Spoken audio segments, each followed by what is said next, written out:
same poll last month. Now he's down by 2, so you get a bit of a swing there. Hillary Clinton is now up by 11 points among women there.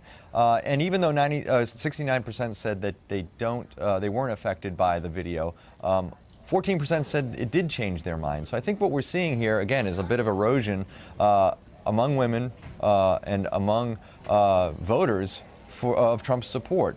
This is a state he needs to win. North Carolina, Ohio, Florida, these are battleground states he needs to win.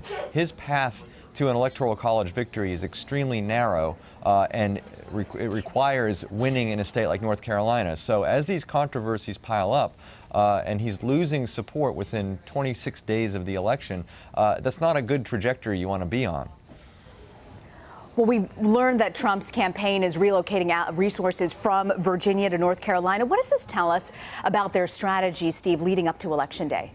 Well, I mean, they're looking at Virginia, a state where they haven't been very competitive really since the conventions, and they're suggesting it's probably not worth the investment. And again, as I mentioned, North Carolina is a must-win state for them. Hillary Clinton has many more paths to electoral college victory than Donald Trump does. But for him, he's got to win states like Ohio, North Carolina, Florida. So they're just reallocating resources to a state that he needs to win, North Carolina. Jamel, the Clinton campaign has suggested that an expansion in states like Arizona, Utah, states considered really to be Republican strongholds, that's what the Clinton campaign is trying to move on now. What's their strategy here, and do they have a real chance?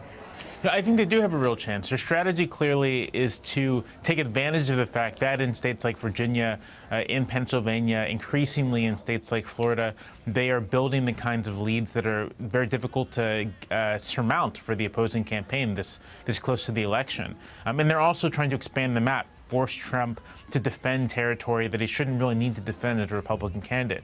Arizona and Georgia, which is also a state that they've been contesting or have been contesting this year, are states that are on a trend line to becoming swing states. And so I think the Clinton campaign is hoping to accelerate that trend.